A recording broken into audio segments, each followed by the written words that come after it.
duwe sapa entek? Duwe sing dituntun wedok-wedok. Iku jenenge ora entek ning dipas.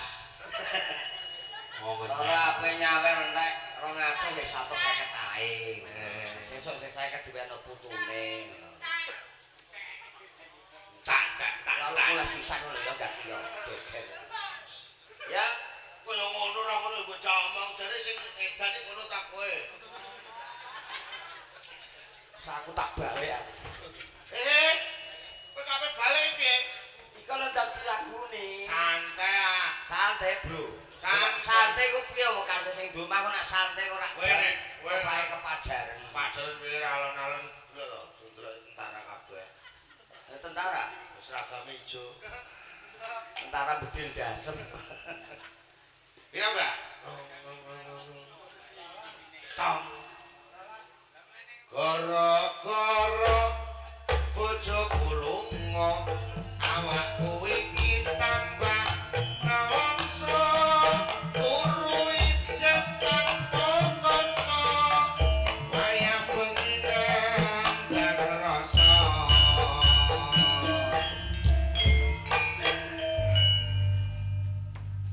Bojoku lunga menyang Hongkong.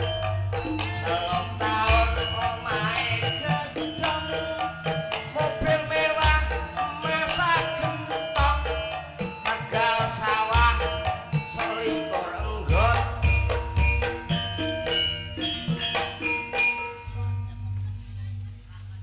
Telung taun bojoku bali, tak cedhak ijare mung cuti, ora gelem tak takoni, tak sawang wetenge wedi. Ya. Ngene kok kentekno sego gandul.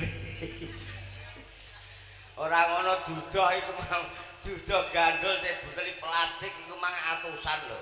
Iya. Wis sosok resik ku nang ndi? Tak desa. Ono kok resik dipangan kanca-kanca. Wong aja disugatno kok. Kok kebangetan uripku, aku kangen kono layu yo gara bojoku lunga, jaluk pegat dikawin Cina.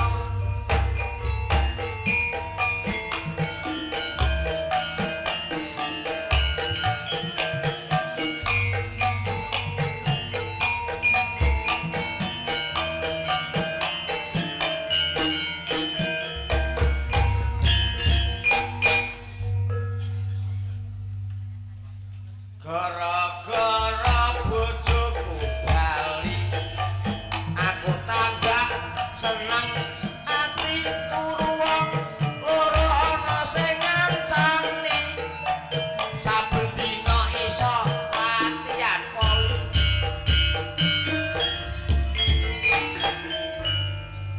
Apa iku? Bobrak. Gara-gara bojoku bali, aku tambah senenge ngati. Terus Turu wong loro ana sing ngancani, saben dina aku iso latihan poli. latihan poli. Maksude iki latihan poli iki anak kecile ana sing momong mergo bojoku bali, terus aku nek sore iso latihan poli. Iya. Iya. Pas aku mau ora latihan poli. Lah latihan apa? Pas aku mau saben dina iso latihan poli.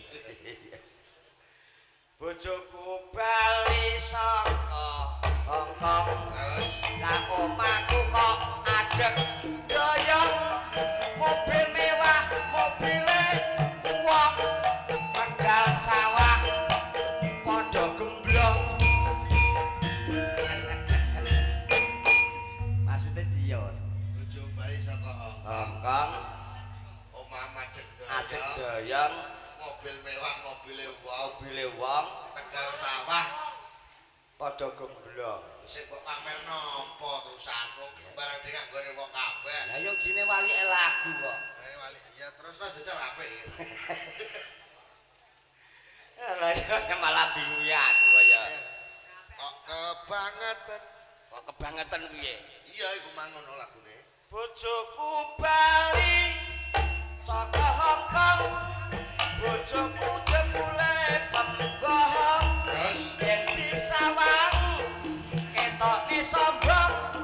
Jebulane digondol wong. Kok kebangetan uripku ora iso ngrobah nasibku gara-gara bojoku bali lunga meneh tak dolno meri.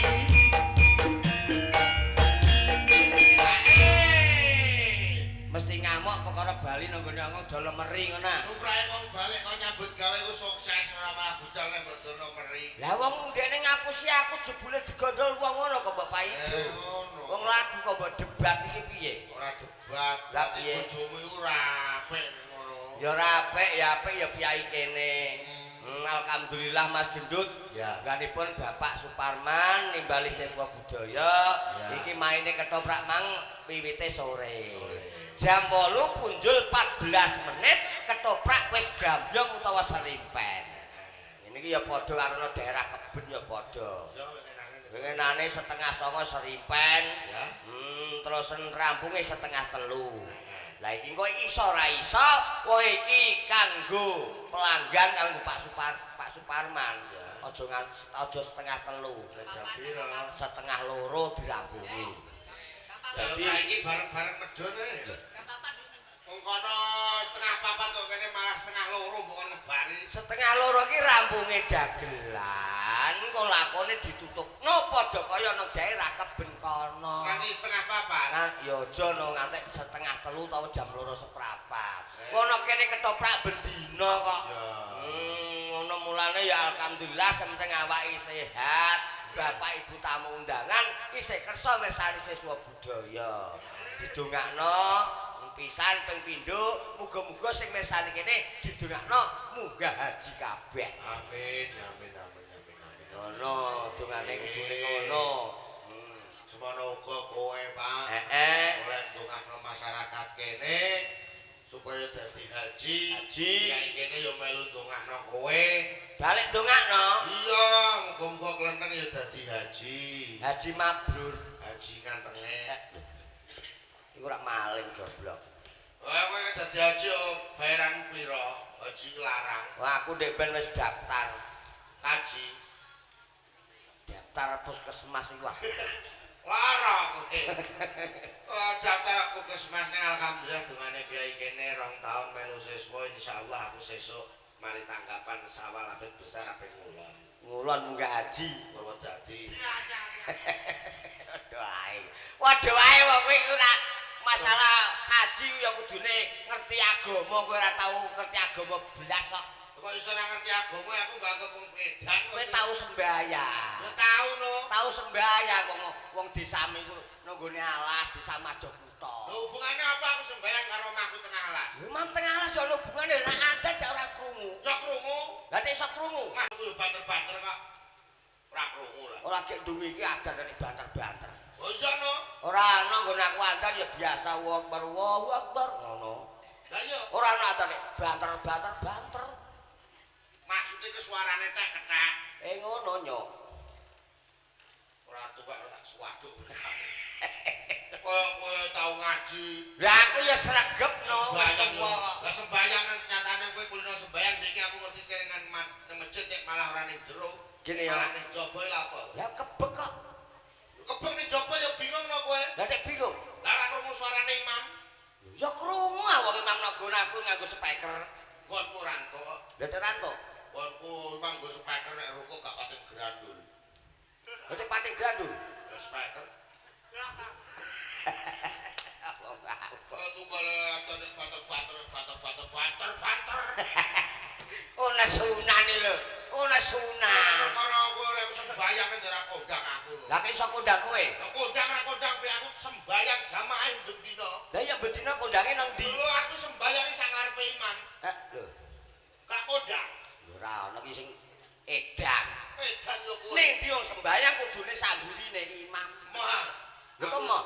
Aku tetep sak ngarepe imam. Sebab Imam tekone mburi mbok kon ning ngarep. Tak disi ya.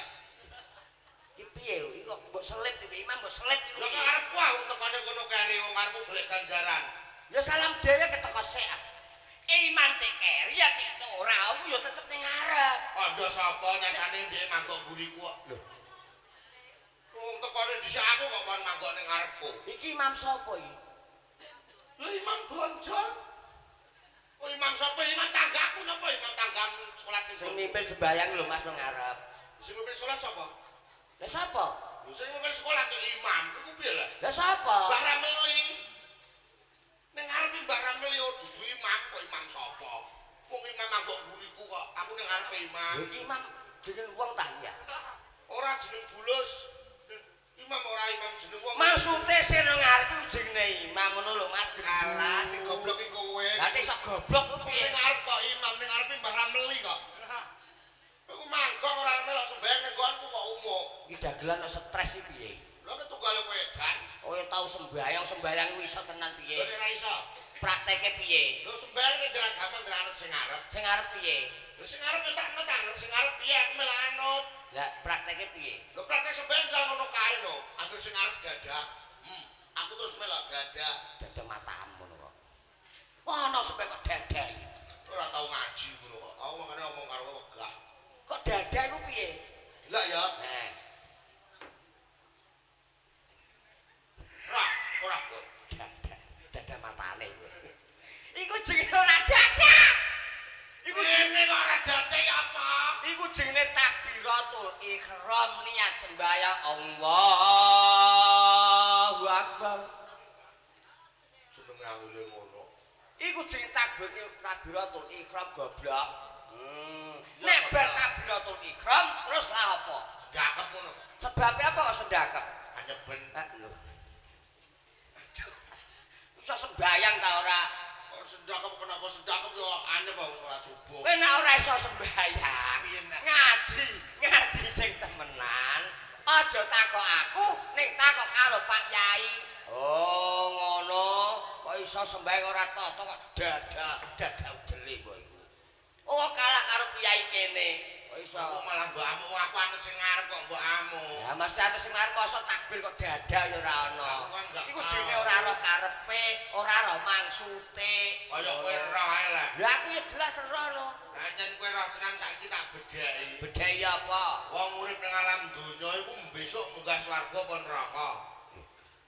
Jalukane munggah swarga no. Berarti kowe seneng ning swarga. Ya seneng. Goblok. Goblok. Jenenge kowe menungso sing keset. Swarga keset. Ora keset piye? Wong swarga iku apa-apa ana. Widodari dicepaki kasur empuk jadangane ape mangan karek mek sembarang karek mek berarti wong keset. Lah kudune Ning neraka. Lah neraka lah apa? Lho, mremono. Bakul es. Wong urip nyambut gawe usaha. Neraka hawane panas, bakul es. Nek iso es tebu ya. Jojono wong model akeh. Wecek omong.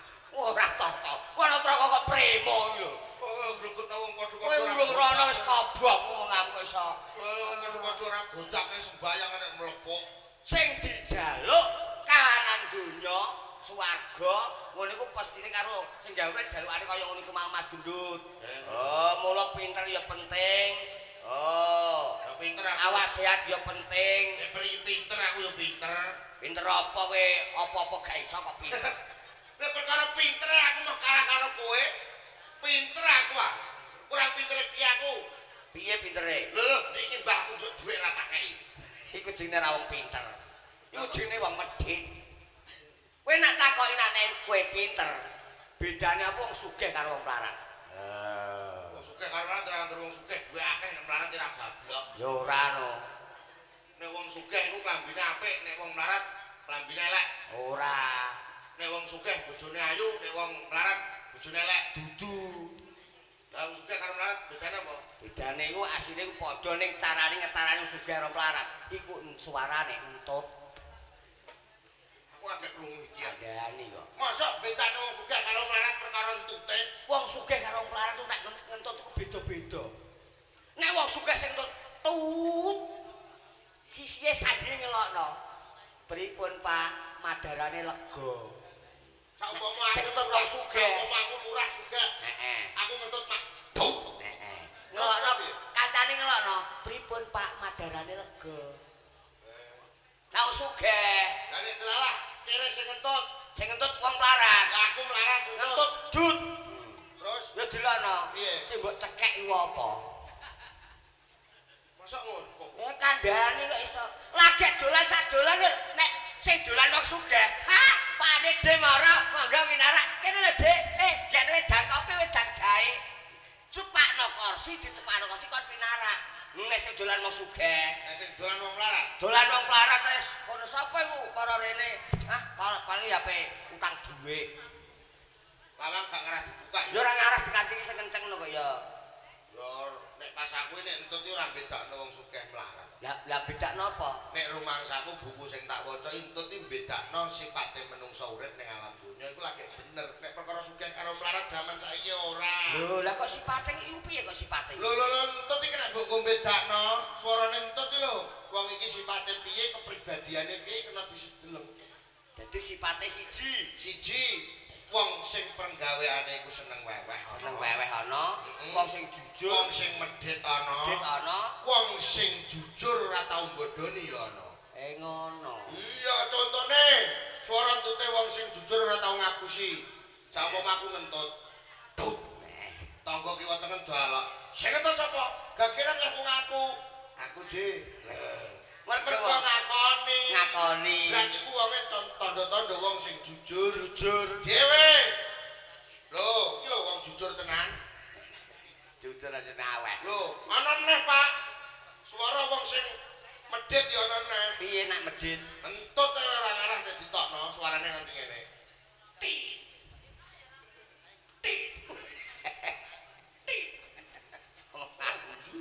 Ngambul. Lho iku tenan, entut e nggo men ngetokno apa meneh bandane. Apa meneh bandane nek gelem diweno karo kandhane utawa tanggane. Mergo medhit. Lah nek sing wong kulino dono weweh. Dono weweh ya anggere kentut mak. Duh. Langsung sarunge kebul-kebul. Mas. Iku jenenge wong kulino weweh. weweh. Sing dono weweh nek kurang ajar. Lho, foto kami ngene nek kandhani wong tuwa ku lha apa? Foto ngame ngono ngandani wong tuwa ku lha apa? Ora ngono, lha iki gak gowo. Lha aku kok kandhani tritik ku lha apa? Lho kok perkara potongan. Lah cek ora lha apa? Lho potongan ngene terus kenapa? Ya kudune wong bentuke ngono iku ngandani wong tetep gak dipercaya wong kok potongan ngono. Don't look the book just to the cover. Maksude Bersatu kita teguh, bercerai kawin lagi. Oh, ya segeger lho iya lah. alah daduae kok ngopo nyanyi. Ya segeger dhewe piye balan yo geger. Don't look the book just to the cover, jangan lihat potongan rambutnya, tapi sifatnya. Lho nek aku ini kan anut majuning zaman. Bajune jaman Anut kanca-kanca potongan cah nom. Namanya potongan mohak. Lho gaul. lho hak iku piye? Mohak kok gak mudeng pinggir dinteki. Tengah jakeh. Iki jenenge mohak. Ora kaya kowe. Lah nek aku gene. Potongan gaya manut-anut cah nom kok kliru. Dek tiru piye? Mohak iku pinggir sing dinteki. Kowe ora. Lah piye? Tengah sing mbok enteki. Goblok. Iki rontok. Iki entek. Ora iso potong ngono kok. Nek pinggir dinteki tengah ijah anjen potongan mohak. Lah ya kok iki mohak. Anjen iku mohak, nek kiwa tengen ijah tengah entek iku ora mohak. Apa? Hakmu. Iku botak. Oh ngawur rasane kowe. Rene ora dikon tukar padu. Enggak. Rene siji kon melu ndongakno adik sing sunat. Sing sunat. Oh, nomor loro kon maringi hiburan. Nek perkara hiburan ket mau sore wis diparingi hiburan cah tamane goyang terus iki mau. Goyang terus. Ning mbah biae ana tamu dipinarakno, Pak. Ngelakune lah ya susah, Nduk. Susah perkara apa neh. Lek dhewe taman mang tambah malah aku saya rugi. Lah kok iso? Lah sing bayari ngono ku aku kok. Hubungane apa? Apa Ya. pacarmu? Anakku melu dandan joget iku ya ora bayaran toprak bayari ku aku malah. Loh, berarti iku mangan anakmu sing siji. Ya sing cilik dhewe elek dhewe. Kok mentolo mangan kayane. Mangan kae dhewe aku bayar kok mangan kae mbok duwono ta ora kok ya. Oh, anak wong kok malah anak dhewe kok malah kongkon melok petikalan. Diwaca. Heeh. Ketak burung. Gak. Kaya ngene kabeh kene ya. Penyanyi dundang iki diwaca. Dari tuan rumah minta lagu Tembang Tresno. Bang Tresno. Awan maula ya ana request Dut. Apa? Saka piyambakipun Bapak Samadi Grasak. Wih, jaluk apa, Pak? Jaluke becak Pati Tayuban. Wah, cocok. Karo adimu wedok saka Ndoyo Bajang Melati njaluk lagu Jambu Alas. Ngono ya. Diaturno, pokoke matur sembah nuwun. Ya. Pandemen siswa budaya, Ya, penyanyine kabeh. Penyanyine disiapno. Awake dhewe matur sembah nuwun, sing penting karo ngenteni penyanyine tembang tresno diaturno, ndongakno adik sing disunat, Pak. Heeh. Muga-muga dadi bocah sing pinter, bekti karo wong tuane, dadi bocah sing saleh. Besok cita-citane apa ae bisa kalaksana. Lah ngono to. Ning aja nganti kaya cita-citane tanggaku. Tanggamu kenapa? Cita-cita malah diamuk pakane sawan utok. Lah cita-citane pengen dadi apa? Dadi polisi ya. Lho, lah polisi kok gak entuk? Ora entuk polisi tidur. Iya ben ditrak-trak ndase. Dadi kok polisi tidur iku padha karo dadi bruk ning lemah iku. Aku bangun terus. Wong wingi malah tanggamu malah lucu kok. Lucune piye? Ana bocah ape nekani pengajian ape nganggo jilbab pakane malah nesu.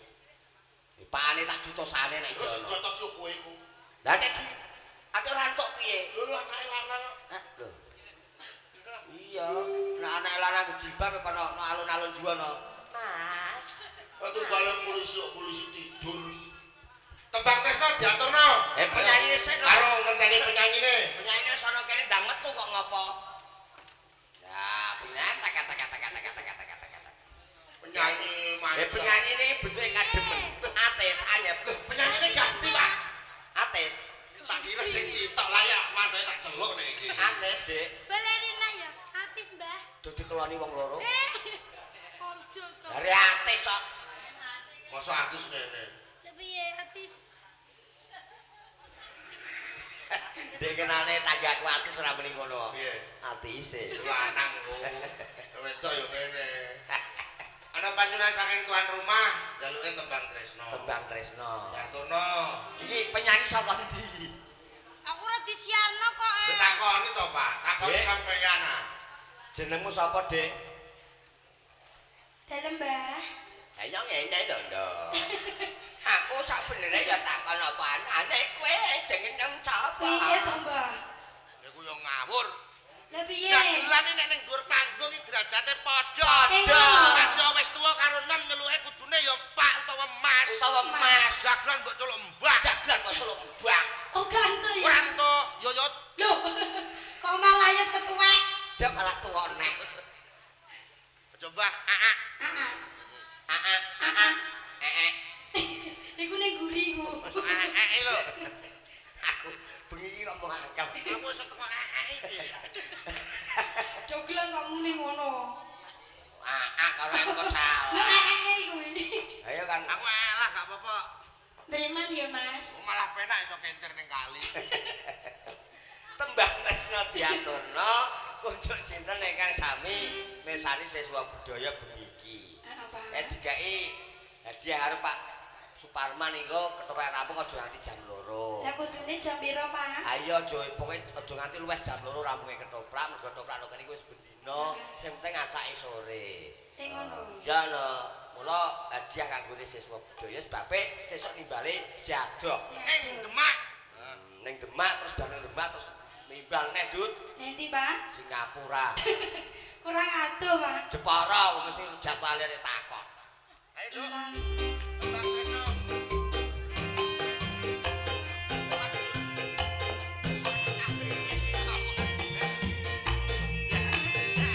Ayo Mbah Gampang. Duwe engko nyawer. Iki senenganmu ra mbok sawer iki lho. Ayo ning arep.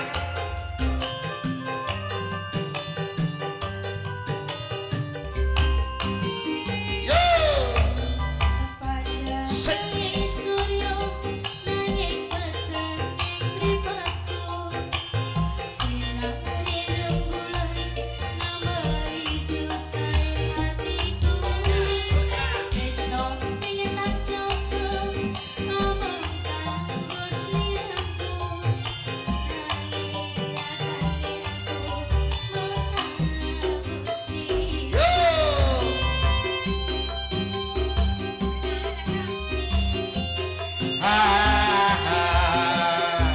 Mbah Gampang pengen lho. Ayo, Mbak.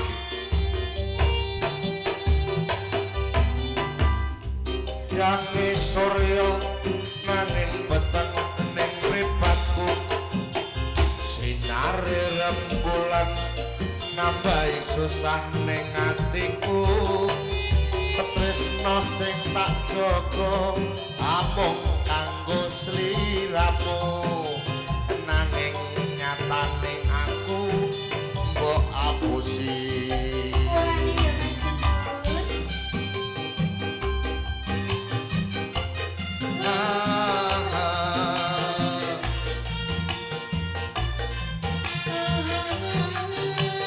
Yo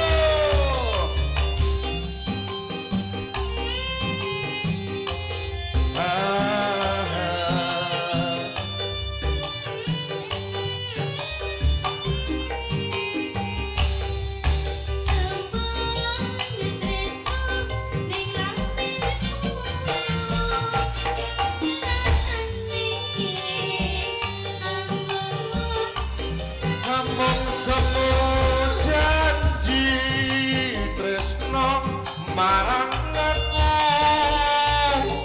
nyatane nglarani atiku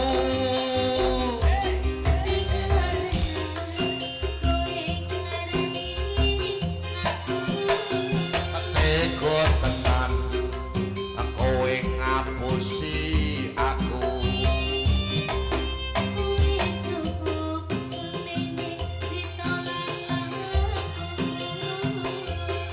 aku pamit lilakno lungaku yo iki goyang kembali bareng siswa budaya barengan Seto Audio Coba tiga Oka asik asik ayo mbak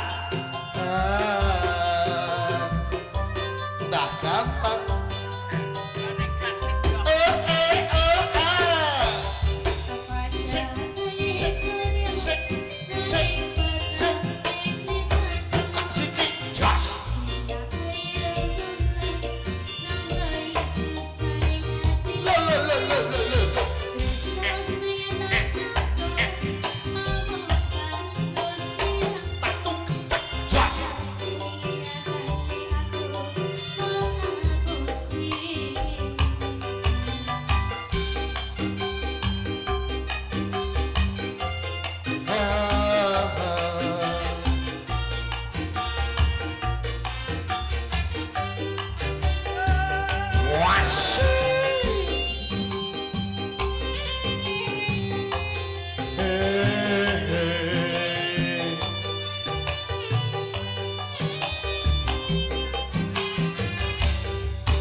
syuting dikirim dilingno wedang. Nek ora open tenan ya wegah kok. Yo gak ora. Iki ngono jane iki syuting lah iki. Napa? Sine iki wis cerdas gekno biasa syuting liyane kan ning dhuwur meja ya. Iki sono dikekno liyan dhewe ning kurang siji. Apa? Gelas karo meja cilik ngono kanggo ada wedang. Dadi ya go sak wedange ning kono kaya ning omah no maksude. Ning ancen mari nek ora syuting kondang ora mungkin diatur ora mungkin duwe pemikiran kaya ngono iku Mas Gendut. Wis jenenge kondang kaloko oka syuting kulino mlebu yutun mlebu ngatija. Internet YouTube. Saiki ya dijumpleng syuting oka kondang ana dumlingane neh. Apa? Balauka. Ono aku kepethuk di kono-kono ono. Iya Pak ya. Balauka ono. Perkara syuting akeh. Ya, syuting ning ndi ana ning alhamdulillah sing terkenal ki oka. Ini langsung diunduh langsung mlebu YouTube, Pak. Tercemar ya. Ning aku lah kasih dadi aku ya mau. Mau diweki. Lho, sapa sing ape ngakeki kowe? Ora ono sing kei lho. Kon tuku kok. Lah nek tuku ya wegah aku dikeki emoh kok. Iya. Lho, iku piye omongan kok ngene iki? Kowe dikeki moh. Moh. Kon tuku ya moh. Malah mau dikeki moh kon tuku iki piye? Goblok dikeki kaset kok moh lho. Iku setel-setelan omah. Ora ndek sidi aku. Dagelan kok melarat. Ya, dikeki tampane go mulai aja setel. Ya apa? Mut. Iki Iku aja. Mas aku Kowe ora wong ngene iki.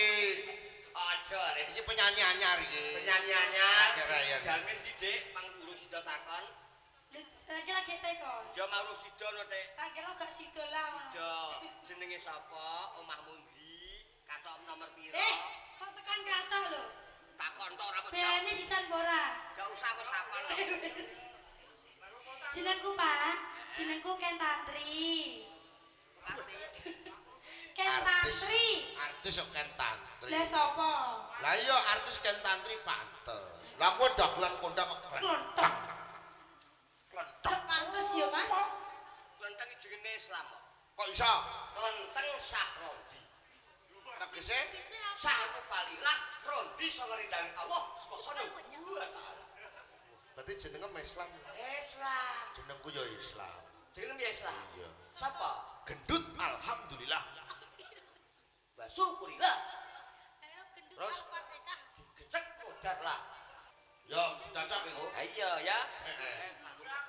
Ayo, diaturno becak pati Mbah. Mbah kok nyabu. Jamsir. Ayo. Monggo Ndara.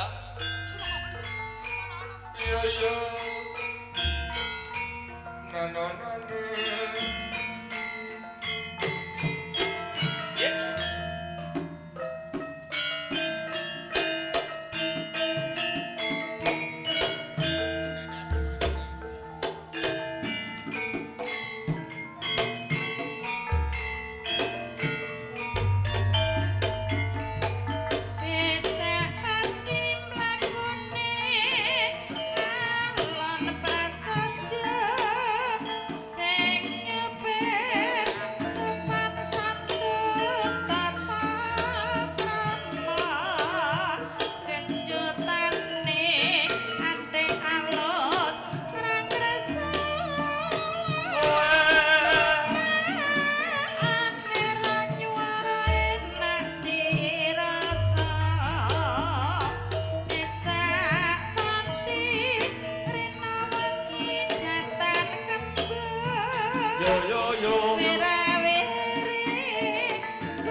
monggo Ndara.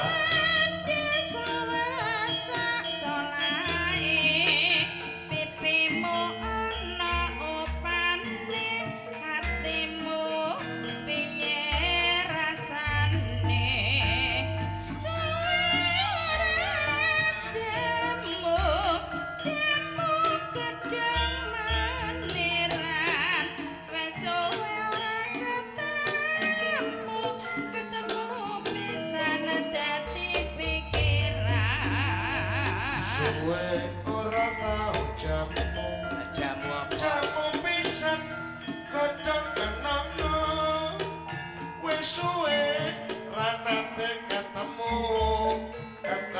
pisan karo siswa budaya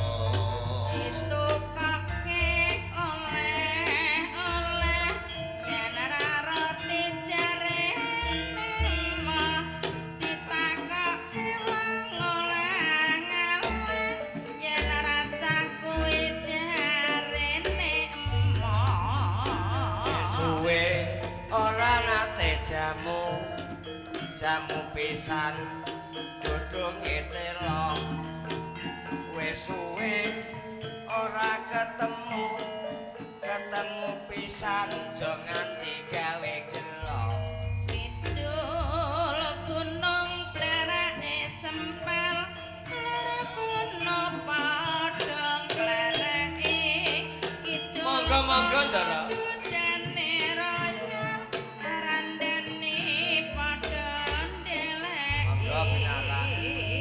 suwe ora tau jamu pisan kodhong meniran wis suwe ra nate ketemu pisan karo piyai rumasan ya maturan Nduk ijo-ijo kodhonge gedang kodhong gedang sing bolong-bolong yen duwe bojo kudu sing sayang supaya ora dikondol sundel bolong dodol wae bolong kok. monggo Pinara monggo Den Pinara Den ijo-ijo rak godhong gedang terus godhong gedang suwe jajar 6 Jejer 6. duwe bojo nek wis sregep sembayang keluargane dadi ayem tentrem ijo-ijo wes wes tengah loro Wis rampung, narak ora usah dipindah. ijo-ijo lah wis sebatas ngono kok sene lho ijo-ijo maksude mbakmu sing ijo-ijo karsine monggo Den Pinara Yen wis rampung nggone gawe langan suka ki ana wigati. kenapa niku Aja mung bisa seneng-seneng lho. Negara Mojokerto ki ora tentrem. kenging menapa Sepisan balelane Bupati Pasundan Sri Paduka Luka, Kang Angka loro kalebu bendaramu kakung. Kakang Kebo Maruta. ki derek bali lho Iki dadi satriya bali. lho kok kados Mbalui wong-wong Pasundan arep ngrubuhke negara Majapahit. ngoten kaya tanggaku niku balik Tanggamu nggih balik bali lho. balik lah nggih mboten balik Balik tinggal malik tinggal. nggih kados tanggaku Tanggamu kenapa? Jakarta balik ra ana gawean Kok sembrono ngene. balik iku ya aku anak balik iki satria Ayo, balik saya ketemu Jui Kadipaten. ayo monggo